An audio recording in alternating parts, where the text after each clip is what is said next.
Bismillahirrahmanirrahim. Ismatuhum kasairil malaikah wajibatun wa fadlul malaikah. Ismatul anbiya ka ismatil malaikah. Itu kira-kira kalau kita bahasakan seperti kalam insya, itu ya ismatul anbiya ka ismatil malaikah. Dalam artian bahwa penjagaan Allah terhadap para nabi itu sebagaimana penjagaan Allah terhadap para malaikat. Itu secara tidak langsung musannaf atau nazim memaparkan bahwa tidak ada perbedaan antara ismatul malaikah dengan ismatul anbiya. Sebenarnya kalau kita lihat dari sisi ismah yang dari segi dosa, malaikah dengan para anbiya itu ya sama, ismahnya sama, mereka mustahil terjadi melakukan dosa. Tapi kalau kita lihat dari sisi penyampaian wahyu ya, dari sisi penyampaian wahyu, ismahnya para malaikat berbeda dengan ismahnya para anbiya. Karena ismatul anbiya dalam penyampaian wahyu itu adalah menyampaikan wahyu yang sudah berbahasa, sedangkan ismahnya malaikat menyampaikan wahyu kepada nabi itu masih berbentuk makna. Maka dari itu ada sedikit perbedaan, cuma dari segi ismah dari segi ismah minal ma'asi itu sama. Keduanya antara malaikat dengan para nabi itu tidak ada perbedaan. Ismatuhum kasairil malaikah, dari nazam ini sebenarnya musannaf mau menjelaskan bahwa ismah yang dibahas oleh musannaf adalah ismatul anbiya, yang mana ismatul anbiya itu ditasbih disamakan dengan ismatul malaikah. Jadi fokus pembahasannya adalah ismatul anbiya. Jadi saya akan menjelaskan ismatul anbiya nanti sedikit tentang masalah ismatul malaikah karena bukan babnya. Dalam pembahasan ismatul anbiya ini termasuk salah satu pembahasan penting untuk menambah iman, karena memang ismatul anbiya merupakan dasar pokok kita dalam menerima apa saja yang dibawa oleh para anbiya, yang dibawa oleh Rasulullah. Nah, sebelum kita membahas ismah, kita harus mengenal dulu apa yang dimaksud dengan ismah. Ismah atau maksum, Ismah itu kalau definisi ulama salaf adalah hifdzullah lahum minad dambi mastihalat. Itu penjagaannya Allah terhadap para nabi, penjagaan dari dosa. Artinya Allah menjaga mereka tidak melakukan dosa serta mustahil mereka melakukan dosa.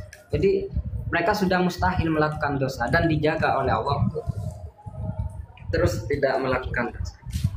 Ini ismah yang makna ini juga dipakai dalam pembahasan ismatul malaikah. Beda dengan ismatul aulia.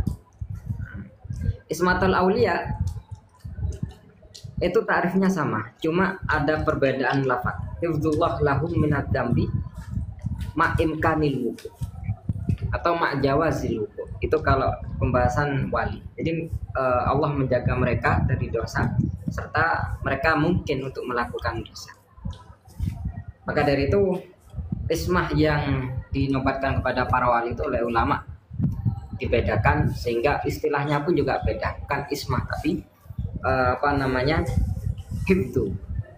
Maka sebagian ulama dari tarif ini menyampaikan haram bagi manusia biasa untuk meminta ismah kepada Allah, seperti berdoa umpama Allahumma inna nas'alukal ismata minad dzunub.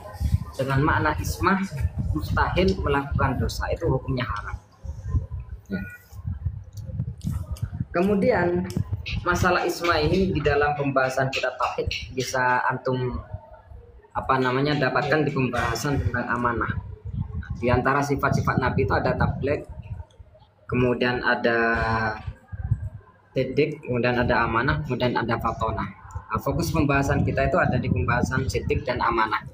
Karena begini, di sebagian kitab, beberapa kitab, kalau tidak salah juga di pelajaran sanawiyah, Ummul Barohin kalau tidak salah, itu sifat para nabi itu bukan 4 tapi 3, yaitu Siddiq, kemudian Tabligh, kemudian Fatonah.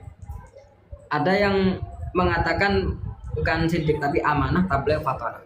Tapi masyhur kitab yang dipakai itu ada 4, yaitu Siddiq, amanah, tabligh, fatonah. Kenapa kok sebagian ulama ada menganggap 3? Karena antara Siddiq dengan amanah ini sama. Nah, Siddiq bagian dari amanah. Karena arti dari amanah itu yaitu menjaga menjaga amanah. Artinya dalam menjaga amanah dia tidak pernah melakukan dusta. Makna dari amanah itu ya tidak pernah melakukan dusta. Maka dari itu amanah itu searti dengan Siddiq. Itu menurut sebagian ulama. Tapi memang yang lebih bagus diperinci sehingga menjadi 4. Kemudian Siddiq itu ya, fokus pembahasan Siddiq itu sifat anbiya yang berupa Siddiq itu hanya fokus masalah Siddiq fi da'war risalah wa fil ahkam asy'ariyah. Artinya para nabi itu dianggap jujur itu hanya dalam pembahasan ngaku jadi nabi, kemudian juga dalam pembahasan menyampaikan hukum syariat. Selain itu bukan Siddiq namanya. Contoh umpama Rasulullah melihat Abu Bakar makan. Ada sahabat tanya, Rasulullah, di mana Abu Bakar? Nah, Abu Bakar itu sedang makan di sana. Rasulullah menyampaikan kabarnya Abu Bakar sedang makan beserta tempatnya dengan jujur. Itu bukan disebut Siddiq. Kenapa? Karena Siddiq hanya fokus di pembahasan dakwah risalah dan hukum syariat. Sedangkan masalah Abu Bakar makan yang disampaikan dengan jujur itu bukan kategori Siddiq, tapi itu kategori amanah. Ini perbedaan antara sifat Siddiq kita dengan sifat Siddiqnya Rasulullah, dengan sifat Siddiqnya para nabi. Jadi perlu difahami fokus pembahasan Siddiq hanya dalam pembahasan penyampaian wahyu saja. Kemudian kalau masalah amanah, kalau dalam masalah amanah ini bukan hanya penyampaian dalam wahyu, tapi dalam semua hal. Rasulullah itu amanah. Artinya Rasulullah tidak akan pernah melakukan sesuatu yang dilarang oleh Allah dan pasti melakukan sesuatu yang diperintah oleh Allah. Ini makna dari amanah. Nah, maka dari itu di dalam pembahasan amanah para ulama menjelaskan orang yang kalau pengen mengerti tentang ismatul anbiya, maka dia harus paham terlebih dahulu tentang amanah, tentang amanatul anbiya. Kenapa? Karena eksistensi dari ismatul anbiya itu sebenarnya dari sifat amanah. Nah, sedangkan dalil dari sifat amanah itu sebagaimana di kitab-kitab yang pakai dalil akli itu ya mengatakan wa dalil ala wujubi tablighihim wa dalil ala wujubil amanah annahum law khalu bi fi'li muharramin aw makruhin aw khilaful aula lakunna ma'murina bi.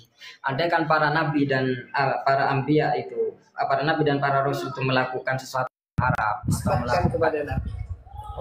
Oke, kita sudah tersambung lagi, Ustaz. Maka kita pasti akan diperintah untuk melakukan sesuatu yang seperti itu juga, karena memang kita diperintah untuk mengikuti para nabi. Kemudian di dalam pembahasan amanah kita memahami bahwa para nabi itu tidak akan pernah menunjukkan bagaimana cara untuk bermaksiat kepada Allah, bagaimana cara melakukan perkara yang makruh. Itu tidak mungkin terjadi. Kenapa? Karena amanah itu mengarah kepada fokus menjalankan perintah saja. Yang bukan perintah itu maka tidak akan pernah dilakukan. Itu amanah. Fokus menjalankan perintah. Ini suara saya biasa didengar ya, suara saya. Oke, Ustaz. Ya, baik. Maka dari itu, dalam pembahasan amanah, para ulama sepakat bahwa para nabi itu ismah, artinya maksum dari semua hal yang dicatat sebagai dosa, baik itu minal kabair atau minas sogoir. Cuma memang ada beberapa ulama segelintir tapi ya Ahlus Sunnah wal Jamaah yang menganggap ada memang ulama yang mengatakan Nabi melakukan dosa tapi hanya syawair, tidak sampai ke kabair. Tapi pendapat ini ditentang. Pendapat ini ditentang. Itu berdasarkan dalil bahasa Adamu itu. Karena bahasanya sudah aso Adam. Kemudian juga di dalam pembahasan ismah itu kita harus memahami bahwa para nabi dalam menyampaikan wahyu itu pasti tabligh. Karena ada kaitannya. Kalau amanah versi kita itu ya, kalau ada orang nitip barang ke kita supaya dikirim ke orang lain, maka kita harus menyampaikan barangnya ke orang lain. Nah, itu amanah. Kalau barangnya 10, maka disampaikan 10. Kalau barangnya ada 100, maka harus disampaikan 100 sampai ada pengurangan dan penambahan. Rasulullah dan para nabi yang lain dalam menyampaikan wahyu ke umatnya juga begitu. Kalau katanya Allah hukumnya babi haram, maka ya haram. Tanpa ada perincian-perincian yang tidak disebutkan di dalam wahyu.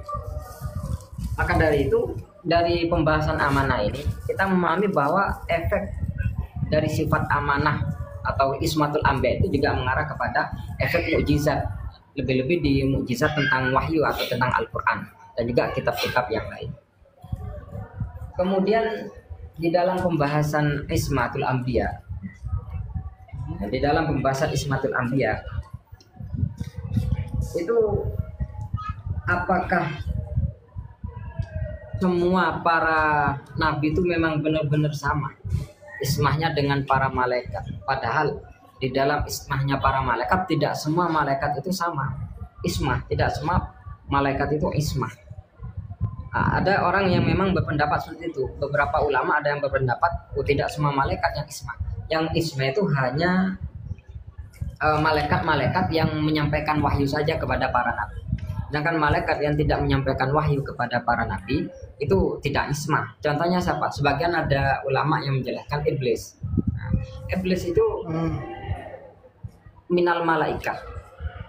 Nau'un minal malaikat, salah satu jenis dari malaikat. Nah, makanya sebagian ulama menganggap kasusnya iblis ini termasuk salah satu contoh malaikat yang oleh Allah tidak ditugaskan untuk menyampaikan wahyu. Dan malaikat yang tidak ditugaskan untuk menyampaikan wahyu itu tidak ismah. Itu katanya sebagian ulama. Ada yang mengatakan ismah semua, ya.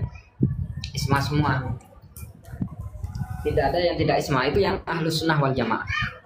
Kemudian ada yang mengatakan loh, tidak bisa hanya syawair malaikat. Malaikat juga ada yang kabair. Nah, ini mengecualikan dari iblis. Iblis ada perdebatan kan apakah itu malaikat atau bukan. Yang masyhur itu bukan malaikat. Ada salah satu memang malaikat, dua malaikat yang yang melakukan dosa. Contohnya seperti Harut dan Marut itu ya. Kisah Harut dan Marut itu kisah Israiliyat. Imam Bajuri itu menjelaskan kisah Harut dan Marut yang yang bertemu dengan Zahra yang jatuh cinta sampai zina dengan Zahra itu. Hanya Zahra dikutuk sampai ada di langit itu. Itu Israiliyat, itu cerita bohong. Saya tidak mengatakan bohong ya. Lam yasihah. Ceritanya tidak sahih. Tapi saya tidak tahu itu bohong apa enggak. Tapi ini Israiliyat. Sulitnya kita mendeteksi Israiliyat itu. Tapi tidak sahih. Tapi memang ada ulama yang mengatakan itu bukan hanya tidak sahih tapi itu bohong. Cerita ya Harut dan Marut itu bohong. Iftira'ul Yahud wa kidbu. Itu termasuk salah satu kedustaan orang Yahudi. Dan akhirnya itu terpengaruh beberapa ahli sejarawan memang terpengaruh dengan itu. Ada yang bilang memang Harut Marut itu bukan malaikat. Tapi memang rajulaini sholihain. Ada yang bilang tapi wallahu a'lam. Kalau dilihat dari ayatnya, rututan syakul kalam di ayatnya itu sebenarnya mereka berdua itu adalah malaikat. Itu ismah ya, ismah tentang tentang masalah tidak melakukan dosanya. Ini kalau kita lihat dari dalil manapun, Memang para nabi mustahil untuk melakukan dosa. Kemudian di dalam pembahasan ismah itu yang paling menarik itu adalah pembahasan nisyan, lupa. Apa benar nisyan ataupun lupa yang terjadi kepada nabi itu yaslubul ismah, dapat membuat ismah para anbiya itu menjadi jatuh, artinya menjadi rusak. Nah, ini ada beberapa pendapat. Sebenarnya kalau kita merujuk kepada beberapa kitab yang dipelajari di pesantren, itu ya nisyan adalah merupakan bari a'rad al-basyari allati la ta'di ila nafsi fi maratibul aliyah. Artinya sesuatu yang wajar dalam kehidupan seorang manusia biasa itu juga bisa terjadi kepada nabi, termasuk contohnya adalah lupa. Tapi Imam Az-Zarkashi dalam Bahrul Muhit itu beliau menyampaikan bahwa nisyan kalau kaitannya dengan tabligh atau kaitannya dengan wahyu maka mustahil terjadi. Ini. Jadi nisyan meskipun di dalam kitab pelajaran kita itu hukumnya mungkin terjadi di manusia, tapi kalau untuk pembahasan wahyu, tabligh wahyu ataupun tabligh syariat, maka mustahil ada nabi yang bisa nisyan. Jadi umpama ada nabi dikasih wahyu oleh Allah tentang hukumnya babi, kemudian mau menyampaikan ternyata lupa, yang diwahyuni pengirannya lalian, itu mustahil terjadi. Itu mustahil terjadi. Kenapa? Karena kalau kita lihat dalam penyampaian wahyu sampai ada kelupaan, bisa-bisa syariat ini muncul tanpa melalui wahyu yang asli.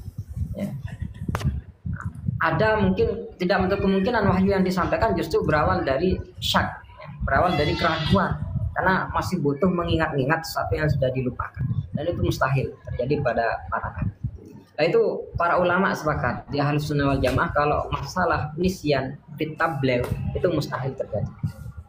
Meskipun nisyan itu merupakan sesuatu yang a'rad al-basyariyah, tapi kalau kaitannya sudah ke tabligh itu mustahil terjadi. Itu perlu diingat di pembahasan nisyan.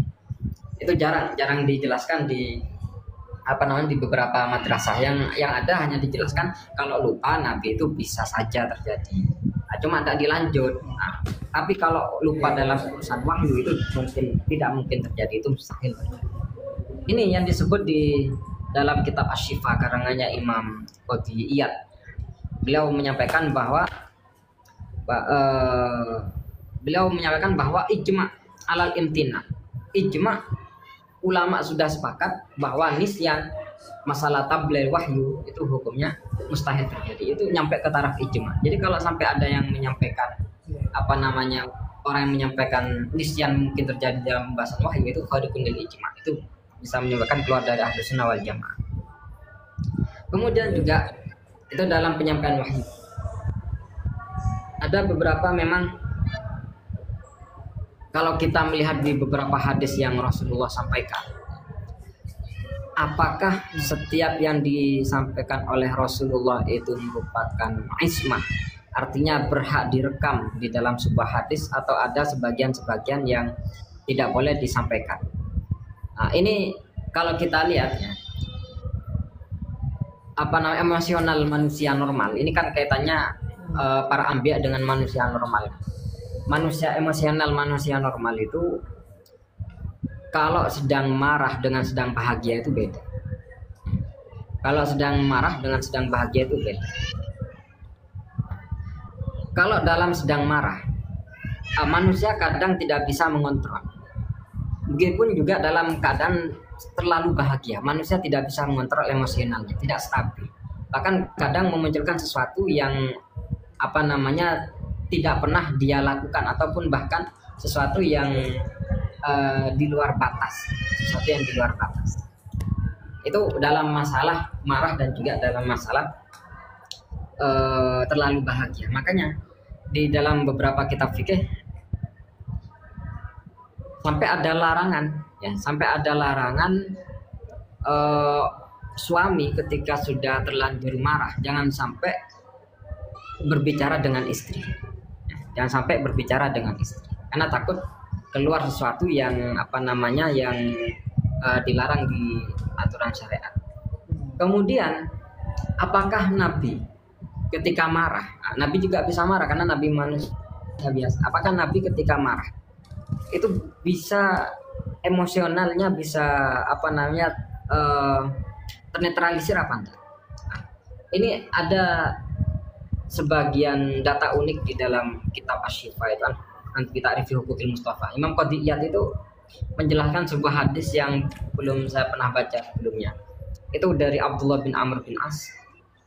Nah, beliau berkata, "Ya Rasulullah, aktub kullama asma' minka." Apakah boleh wahai Rasulullah aku menulis apapun yang aku dengar dari Rasulullah menjawab, "Qala na'am." Ya, boleh. Qultu, kemudian aku bilang lagi, "Firridha wal ghadab." Apa dalam keadaan senang dan dalam keadaan marah juga boleh Rasulullah? Nah, Rasulullah menjawab, "Qala na'am." Ya, boleh. Meskipun saya sedang marah, meskipun saya sedang senang, tidak apa-apa dicatat. Hadis-hadis saya tidak apa-apa dicatat. Kenapa? Rasulullah melanjutkan, "Fa inni la aqulu illa haqqan." Karena aku tidak akan pernah mengucapkan sesuatu kecuali itu pasti benar. Nah, ini data unik yang pernah saya baca di kitab Asy-Syifa bi Ta'rif Hukukil Mustafa. Maka dari itu, emosional Nabi ini kalau kita lihat dari dari data yang disampaikan Imam Qadhi Iyad, itu emosional yang memang manusia luar biasa. Artinya kalau kita teliti tidak ada manusia yang seperti Rasulullah ini, tidak ada. Yang ketika marah beliau tetap stabil, yang ketika terlalu bahagia beliau juga tetap stabil. Maka dari itu semua yang Rasulullah sampaikan baik dalam keadaan marah ataupun dalam keadaan terlalu bahagia itu tetap pasti hakun. Kemudian juga ada pembahasan tentang masalah kalau umpama andaikan ismah ini berkaitan dengan hal-hal yang bersifat watak. Dalam artian seperti cara makan, kemudian dalam masalah cara tidur, apakah itu juga ismah atau bukan? Dalam artian ketika umpama makannya Rasulullah itu termasuk bagian ismah, maka kita tidak bisa mengikuti. Atau justru makan yang dilakukan oleh Rasulullah, cara makannya itu bukan ismah, artinya dalam masalah tasrek, maka kita dianjurkan untuk mengikuti. Nah, ada kajian unik yang disampaikan oleh Imam Az-Zarkashi dalam kitab Bahrul Muhit. Tapi hati-hati kalau menggunakan kitab itu, karena memang kitab itu agak berat ya. Kadang pendapat firqah lain itu juga dimasukkan. Itu af'al ya. Af'al kalau kita lihat dari perilaku yang ada para anbiya itu banyak sekali pembagian. Di antaranya mungkin yang ingin saya jelaskan itu tentang Ismail. Mungkin ada 4 hal. Nah, 1. Makana min hawajisin nafsi wal harakat al-basyirah, itu gerakan-gerakan hati atau gerakan-gerakan tubuh yang bersifat kemanusiaan. Seperti apa contohnya? Seperti yang tidak ada kaitannya dengan perintah dan juga tidak ada kaitannya dengan larangan. Contohnya apa? Tidur, kemudian yang lainnya itu semuanya ya dulu alal ibahah. Itu menunjukkan ibahah, artinya bebas, tidak ada kaitannya dengan anjuran untuk mengikuti Nabi. Itu jika memang kaitannya dengan gerakan-gerakan basyariah, gerakan-gerakan yang biasa dilakukan oleh manusia lain. Kemudian ada af'al yang berupa jibillah, bersifat watak. Seperti Nabi kalau berdiri itu wataknya seperti apa, atau kalau jalan Nabi itu wataknya seperti apa, kalau duduk Nabi itu wataknya seperti apa. Tapi kalau jalan Nabi itu juga tidak cepat, juga tidak pelan. Kemudian kalau tidur Nabi itu seperti apa. Kemudian ketika setelah makan Nabi itu gelegean atau tidak. Itu semuanya jibillah. Apakah jibillah ini termasuk dalam tasyri'? Artinya ketika jibillah ini termasuk dalam tasyri', dalam hukum syariat, maka itu berupa wahyu. Nah, sebagian ulama memang menganggap semua yang jibillah itu termasuk bagian dari tasyri', dan itu dipakai di pelajaran Silogiri di kitab usul fikih, bahwa jibillah yang terjadi kepada para nabi itu termasuk bagian dari tasyri'. Itu yang mempelopori pertama kali seingat saya Imam Ghazali di dalam kitab Al-Man. Jadi kalau kita lihat bagaimana caranya Nabi makan, kemudian bagaimana caranya Nabi berjalan, kemudian bagaimana caranya Nabi membaca dan yang lainnya, itu semuanya jibilah, watak seseorang. Tapi ketika berkaitannya dengan Nabi, maka itu merupakan wahyu, dan itu menjadi hal yang perlu diikuti oleh manusia yang bukan Nabi, artinya oleh umat. Itu pendapat yang menurut kami pribadi setelah mengkaji dalil-dalilnya itu memang kuat. Yang disangkakan Imam Ghazali dalam kitab Al-Madkhal itu memang kuat. Dan itu dipakai oleh Ibnu Umar. Sampai ada ulama yang mengatakan, andaikan sampean melihat sejarahnya Ibnu Umar, bagaimana tatabuknya dia, bagaimana Ibnu Umar berusahanya mengikuti Rasulullah, mesti orang-orang akan menganggap Ibnu Umar itu majnun, gila. Karena gini, kalau Ibnu Umar ya, umpama saya mencontohkan umpama begini. Rasulullah kalau jalan ke Mekah itu lewat ke kanan, kemudian dapat beberapa langkah lewat ke kiri, 10 langkah lewat ke kiri, 10 langkah lagi ke kanan. Itu pasti oleh Ibnu Umar akan diikuti. Itu sampai ke situ. Padahal itu masalah jibilah. Jadi menurut sebagian ulama memang jibilah itu tasyri'. Sehingga di dalam kitab-kitab kita jibilah itu juga termasuk bagian tasyri'. Jadi masalah makan pun dari beberapa kitab pembahasan kita, makan itu juga bagian dari aturan syariat. Jadi Nabi biasanya kalau makan pakai 3 jariahnya, kemudian ditasyri', kita makannya disunahkan pakai 3 jari. Masalah jibilah itu juga disinggung di dalam kitab pelajaran sanawiyah di Ummul Barahin itu ada pembahasan Imam Ahmad itu tidak mau makan semangka. Karena Imam Ahmad tidak pernah mendengar ada hadis Rasulullah tentang makan semangka. Padahal makan semangka itu kan masalah jibilah, masalah watak orang. Masalah watak orang itu beliau saja tidak mau karena tidak tahu. Meskipun sebenarnya ada hadisnya tapi belum nyampe ke Imam Ahmad. Kemudian itu jibilah ya. Jadi pendapat yang kuat jibilah itu masuk dalam masalah tasyri'. Jadi kalau jibilah masuk dalam pembahasan tasyri', termasuk hukum syariat dan menjadi sunnahnya Nabi, maka itu ya masuk dalam kategori isma. Tidak bakal ada jibilahnya para nabi itu maksiat, tidak bakal ada.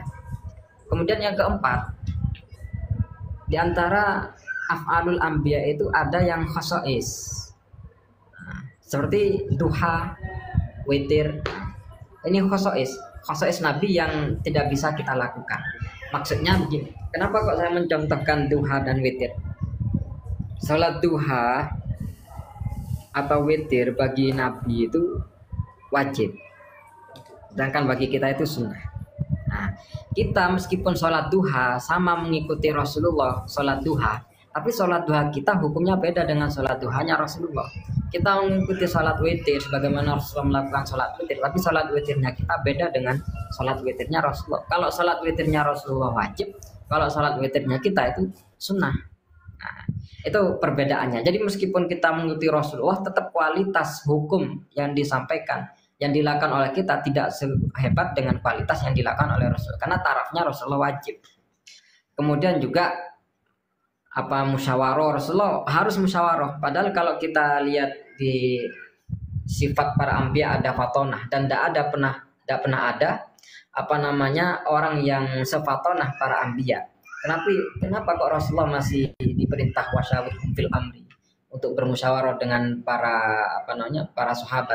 Itu karena memang itu khosois. Nah, khosois. Jadi kalau umpama ada orang alim kemudian bisa ijtihad sendiri tanpa mengikuti ulama lain, itu tidak perlu musyawarah seperti Imam Syafi'i umpama. Dalam masalah dalam masalah ijtihadul ahkam tidak perlu musyawarah untuk memunculkan sebuah hukum. Nah, tapi kalau Rasulullah wajib bermusyawarah karena itu perintah, itu khosois. Musyawarah wajib itu khosois kepada Rasulullah.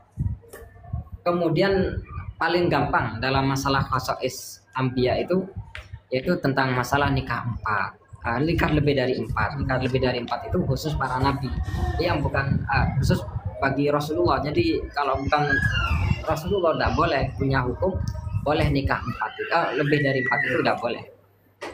Nah, kemudian juga bahkan sampai ada ulama menjelaskan kalau umpama Rasulullah itu suka kepada seorang wanita dan wanita itu merupakan istrinya orang lain, maka wajib suaminya itu menceraikan, mentalaknya agar apa namanya bisa dinikah oleh Rasulullah. Itu khosois, itu tidak bisa dilakukan oleh yang bukan Rasulullah, itu tidak bisa dilakukan. Nah, itu tentang masalah beberapa af'alul anbiya yang menjelaskan tentang Islam. Kemudian di pembahasan ismah itu ya, kalau kita lihat di pembahasan kekinian ketika sudah muncul beberapa firqah yang sebenarnya sudah bukan dari Islam ya, yaitu seperti firqah liberal juga orang-orang orientalisme, itu kalau membahas tentang ismah itu mereka biasanya memojokkan Islam itu dari khosoisul anbiya. Seperti dalam contoh ini, masalah nikah lebih dari 4 ini. Masalah nikah lebih dari 4 itu oleh sebagian orang ya, oleh sebagian orang orientalis, mohon maaf,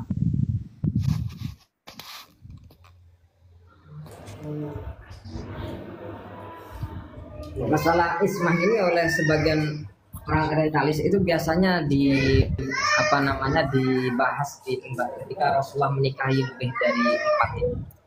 Itu menganggap Rasulullah itu hypersek. Rasulullah tidak bisa menahan hasratnya sampai akhirnya membutuhkan 9 istri. Padahal umatnya dilarang. Itu kan sebuah kemiringan yang dilakukan oleh Muhammad, itu yang disampaikan oleh orang-orang orientalis. Dan juga biasanya mereka orang orientalis itu buat sejarah yang sekiranya bisa merusak ketenangan di pembahasan iman tentang isma itu. Seperti contoh ada perkataan dulu yang sempat viral ya, saya masih ibtidaiyah, ketika masih madrasah ibtidaiyah, itu ada sebagian orientalis bilang sebenarnya kisah Sayyidah Zainab itu kenapa kok bisa dinikahi oleh Rasulullah ya. Itu gara-gara ketika malam hari Rasulullah itu jalan-jalan kemudian tidak sengaja lewat di rumahnya Zainab. Pada waktu itu Sayyidah Zainab sudah beristri, dinikahi oleh Zaid ya, yang ditabani oleh Rasulullah, itu anak angkatnya Rasulullah. Ya, kemudian kok ternyata lewat di situ ada suara air. Rasulullah penasaran, loh kok ada suara air katanya. Ternyata Rasulullah itu mengintip. Rasulullah mengintip di atas atap dan ternyata waktu itu Sayyidah Zainab sedang mandi. Dan waktu itu dalam keadaan telanjang. Akhirnya sampai mereka orang orientalis ini menyampaikan sampai keluar suara dari Rasulullah saking kagumnya terhadap tubuhnya Zainab itu sampai mengatakan ma'ahsana badana, bagusnya badannya Zainab. Itu dicatat, itu ada itu data mereka yang melecehkan Rasulullah menggunakan sejarah sekiranya cerita di Al-Qur'an itu bisa bisa dijatuhkan di hadapan umat, itu masih ada. Itu bisa sampai lihat di catatan kaki di Khulasaah Nurul Yakin, itu di bawah itu ada. Nah, itu salah satu upaya dari orang-orang orientalis sekiranya Nabi itu tidak ismah. Apa kepentingannya kok mereka mau menggugurkan ismah ini? Kepentingannya adalah supaya Al-Qur'an tidak dipercaya. Kalau Nabi sudah tidak ismah dalam satu hal ya, maka nanti dalam urusan wahyu juga pasti dianggap tidak ismah. Itu target mereka itu adalah Al-Qur'an. Maka dari itu mereka tidak bisa mau mengatakan Al-Quran palsu dari segi ayat-ayatnya, tidak bisa. Karena memang mereka juga meyakini kalau Al-Quran itu memang hak. Baina yadayhi wa min khalfihi juga tidak bisa dicari sisi kelemahannya Al-Quran. Akhirnya mereka melemahkan dari masalah ismah ini, target mereka. Seperti juga dalam pembahasan upaya itu sebenarnya sudah berlaku sejak zaman dulu. Ya seperti ini. Contoh kalau kita lihat dulu di cerita-cerita Israiliyat itu kan berarti kisah-kisah yang bertebaran sebelum zamannya Rasulullah. Itu banyak korbannya para anbiya yang begitu, itu banyak korban. Contohnya seperti kisahnya Nabi Daud. Memang kalau cek di dalam kitab tafsir tafsir Baghawi dan juga tafsir Khazin itu ada cerita. Kalau lihat Nabi Daud itu sudah beristri berapa itu ya? Sudah sangat banyak, ribuan apa ratusan itu. Hanya kemudian satu ketika Nabi Daud itu mau berperang. Mau berperang ini ketika sudah Nabi Daud jadi raja. Ini mau berperang. Nah, mencari panglima. Ternyata ketika di tengah-tengah mencari panglima ada salah satu rakyatnya yang memang gagah, tapi ya tidak punya terlalu punya kualitas untuk dalam berperang. Tapi ketika ada di rumahnya orang itu, Nabi Daud melihat istrinya. Hanya Nabi Daud di dalam hatinya ada rasa istrinya kok cantik katanya. Hanya Nabi Daud punya inisiatif. Jadi opo sekiranya bodoh, ya sekiranya istrinya ini bisa menjadi istri saya. Hanya sama Nabi Daud, suaminya ini orang laki-laki istri cantik ini dijadikan panglima, ditaruh di paling depan untuk berperang supaya cepat meninggal, dan akhirnya ketika meninggal bisa dinikahi oleh Nabi Daud. Itu cerita bohong. Meskipun alurnya itu seakan-akan halal, prosesnya seakan-akan halal, tapi itu bohong karena mengedepankan hasrat. Tidak pernah ada nabi yang mengedepankan hasrat dibandingkan akhirat. Ada juga cerita bohong yang masalah apa yang sering keceplosan ya dari beberapa penceramah itu ketika menceritakan tentang penyakitnya Nabi Yakub kalau tidak salah, yang punya yang punya penyakit gatal-gatal yang sampai ada ada ulatnya itu. Nabi Ayub, Ustaz. Oh, Nabi Ayub ya, iya, Nabi Ayub. Nah, itu cerita bohong juga. Itu cerita bohong. Kenapa? Pertimbangannya al-a'rad al-basyariyah allati la tu'addi ila nafsi. Kalau sampai Nabi Ayub itu terkena penyakit gatal-gatal yang menular, bahkan sampai ada ulatnya, sampai di salah satu cerita itu disebutkan umatnya sendiri sampai jijik kepada Nabi Ayub. Itu sudah menjatuhkan martabat seorang nabi. Kenapa? Karena efeknya ketika nabi punya sifat seperti itu, maka wahyu yang disampaikan oleh Allah tidak bakal nyampe kepada umatnya kabur karena jijik dengan penyakit nabinya, dan ini mustahil terjadi. Nah, banyak cerita-cerita seperti itu. Kemudian ini masalah ismah nanti dikembangkan di masalah pertanyaan. Sebenarnya masih ada beberapa yang ingin saya sampaikan. Tapi yang paling pasti kalau antum pengen tahu tentang pembahasan ismah, khususnya ismahnya Rasulullah, ya, itu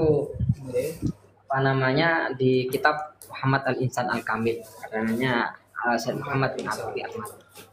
Ada terakhir sebagai penutup pembahasan saya, biar nanti dilanjut di pertanyaan. Itu ismahnya para nabi dengan Rasulullah itu berbeda. Ada yang beda. Bedanya dari segi kalau nabi yang lain selain Rasulullah Muhammad itu mereka semuanya ismah anil ma'asi. Mereka tidak bisa melakukan maksiat, mereka ismah. Tapi dalam masalah dibunuh, para nabi lain selain Rasulullah itu bisa dibunuh. Makanya banyak data yang dibunuh oleh orang Yahudi lebih dari 300 nabi kan. Nah, itu karena memang para nabi itu ya selain Rasulullah Muhammad itu tidak ismah. Tapi kalau Rasulullah Muhammad ya, kalau nabi dulu memang punya pengawal yang mengikuti nabi kemana-mana pasti dikawal. Tapi ketika turun ayat wallahu ya'simuka minan nas, ketika turun ayat wallahu ya'simuka minan nas, Allah yang dari dari masdar ismah. Tapi ismahnya dari mana? Minan nas. Kok bukan minal gunung tapi minan nas. Ini hanya khususiahnya nabi. Artinya Rasulullah itu termasuk nabi yang ismah dari dosa, dan nabi juga ismah tidak bisa dibunuh. Makanya Rasulullah kemana-mana tidak dikawal, tidak ada bodyguardnya, karena Nabi sudah dijamin oleh Allah tidak akan ada orang yang bisa membunuh Rasulullah. Itu sebagai penutup. saya kembalikan ke Ya, terima kasih. Oke, terima kasih Ustaz Hasanuddin atas penjelasan yang sangat panjang dan juga spesifik ya. Mungkin kami kira tidak usah disimpulkan lagi, mungkin karena terlalu banyak dan waktunya juga tidak memadai. Mungkin kami langsung lemparkan kepada penonton. Bagi para penonton yang punya pertanyaan, bisa langsung menanyakan pertanyaan kepada narasumber dengan cara mengetikkan tanya di kolom komentar. Sekali lagi bagi para penonton yang ingin menanyakan seputar pembahasan yang sudah kita bahas pada malam hari ini kepada narasumber, langsung bisa menanyakannya kepada narasumber dengan cara mengetikkan kata tanya di kolom komentar. Baik. Oke, ada satu. Ustaz Hasan Basri. Assalamualaikum warahmatullahi wabarakatuh. Waalaikumsalam warahmatullahi wabarakatuh. Langsung Ustaz. Terima kasih terhadap Ustaz Hasanuddin yang telah menjelaskan dan yang memberikan konsep Islam. Cuma anak ingin tanya Ustaz. Tadi ada pembagian di tabligh sifatnya Rasul itu. Kira-kira kalau untuk menjawab pertanyaan ismah anit takdir dari dusta seperti yang dilakukan oleh Nabi Ibrahim di dalam kitab itu kan pernah berdusta 3 kali. Nah itu bagaimana saudara menjawabnya? Pernah berdusta 3 kali. Nabi Ibrahim pernah berdusta. Ditanyakan istrinya siapa? Ternyata Nabi Ibrahim menyatakan ini adalah saudara. Kan istri. Ya, udah itu saja mungkin yang saya tanyakan. Baiklah Ustaz Hasanuddin, perlukah kami ulangi lagi pertanyaannya atau mungkin langsung bisa ditanggapi? Diulangi saja karena suaranya tidak terlalu keras. Oke, jadi ini pembahasan mengenai ismah tadi, lebih tepatnya ke masalah tabligh. Ini kan Nabi wajib tabligh, tapi bagaimana kita menanggapi permasalahan yang terjadi di sebagian Nabi? Dicontoh oleh Sa'il seperti Nabi Ibrahim yang mungkin melalui data yang penanya punya ini ada sekitar 3 kali berbohong ya mengenai istrinya tadi. Jadi bagaimana kita menanggapi pertanyaan seperti itu? Ya baik, ini pertanyaan bagus nih tentang masalah Nabi Ibrahim. Itu di Balaghah sebenarnya sudah dijelaskan. Balaghah sudah dijelaskan bahwa pembahasan yang disampaikan oleh Nabi Ibrahim itu sebenarnya bukan termasuk kategori bohong.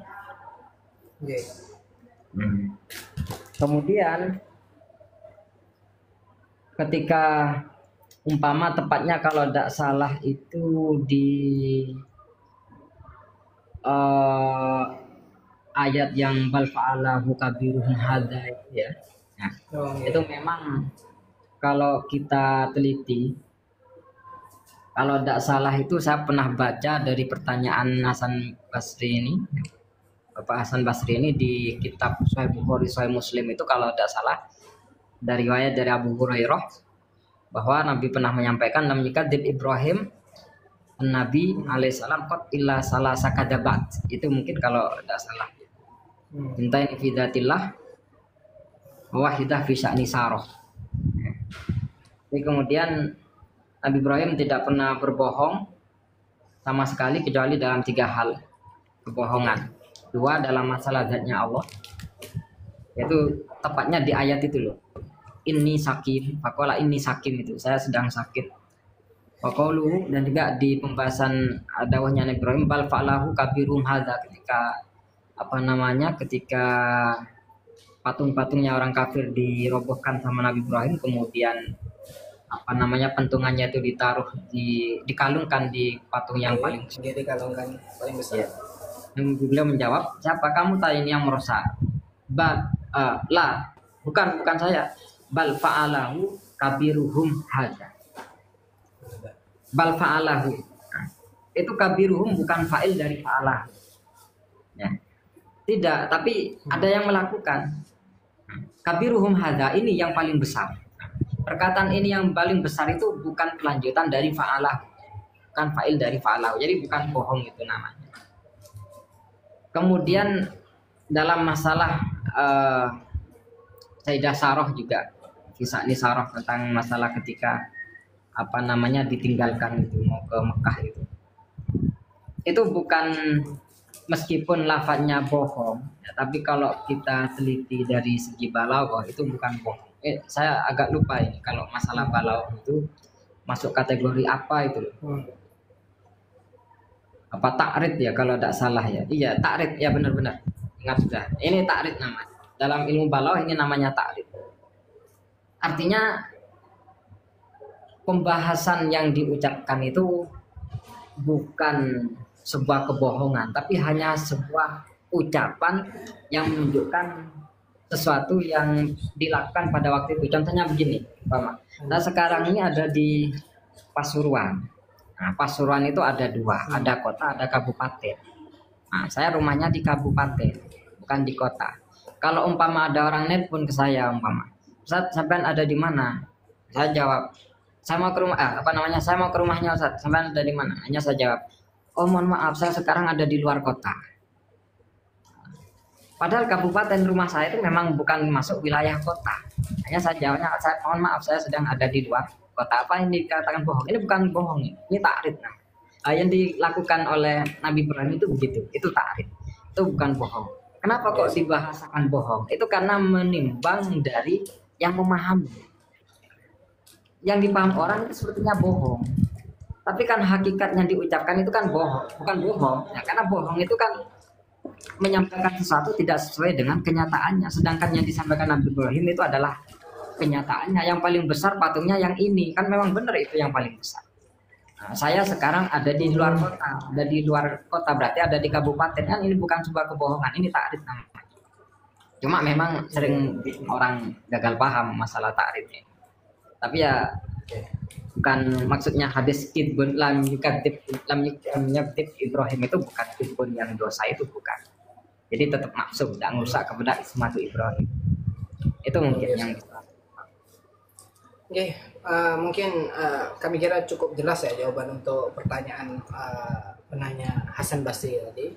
Mungkin untuk selanjutnya kami, jadi bagaimana penanya, mungkin apakah sudah puas? Kami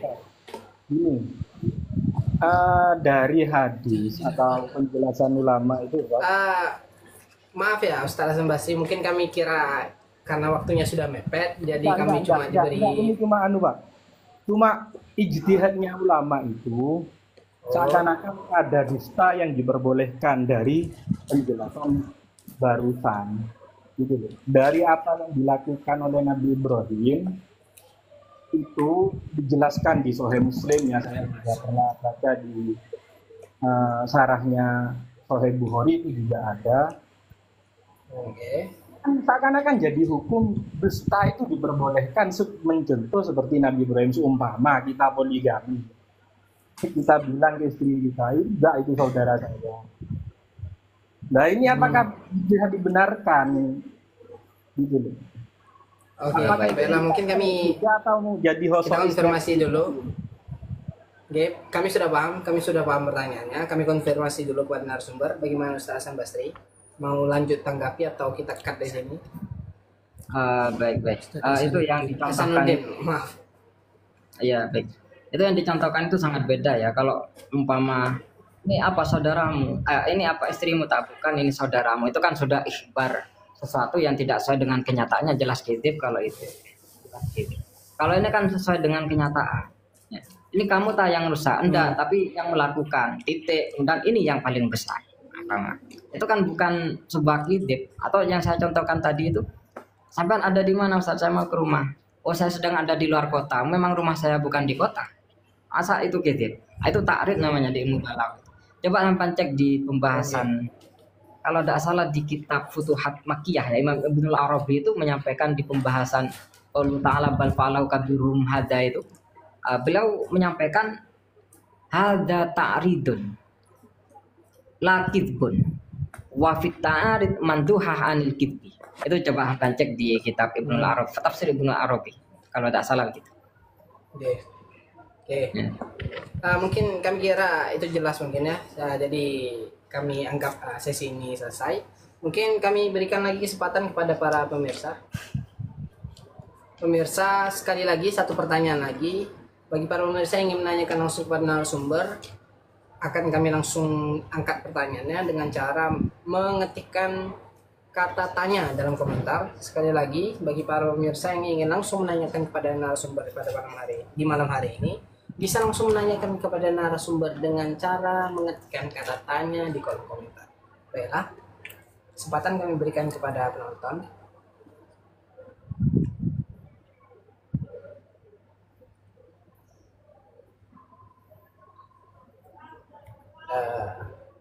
Sekali lagi, bagi para penonton yang ingin menanyakan langsung kepada narasumber, bisa langsung mengetikkan kata tanya di kolom komentar, maka langsung akan kami angkat pertanyaannya.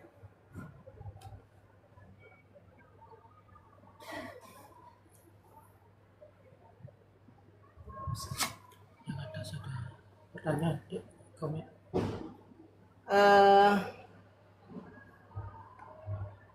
Ustadz Diaul Kurta. Ini Ustadz, di kolom komentar ada pertanyaan dari penanya Ustadz Diaul Kurta. Semasa Siti Khadijah masih hidup, Nabi tidak pernah beristri lagi. Apakah waktu itu belum berlaku khosois poligami? Jadi ini ada pertanyaan Ustadz Hasanuddin mengenai semasa Khadijah masih hidup nih. Nabi kan tidak beristri lagi. Apakah waktu itu hukum khosois bagi Nabi untuk berpoligami itu belum terrealisasikan? Ini pertanyaannya Ustadz Hasanuddin. Mungkin bisa ditanggapi Ustadz.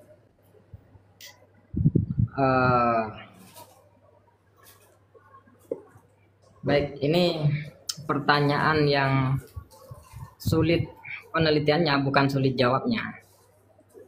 Karena asbabun asbabul wurud di dalam hadis itu tidak tertanggal. Itu tidak tertanggal. Ataupun asbabun nuzul perintah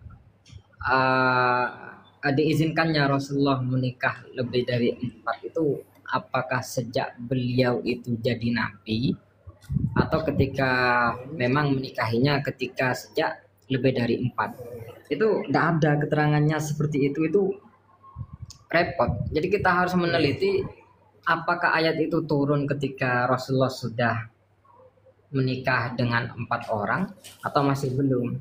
Tapi kalau umpama pertanyaannya hanya sebatas begini, kenapa kok Rasulullah tidak menikahi perempuan lain ketika masih bersama Sayyidah Khadijah tanpa menggabungkan dengan ayat itu? Tanpa menggabungkan dengan pertanyaan apakah belum ada ayat yang memperbolehkan lebih dari 2?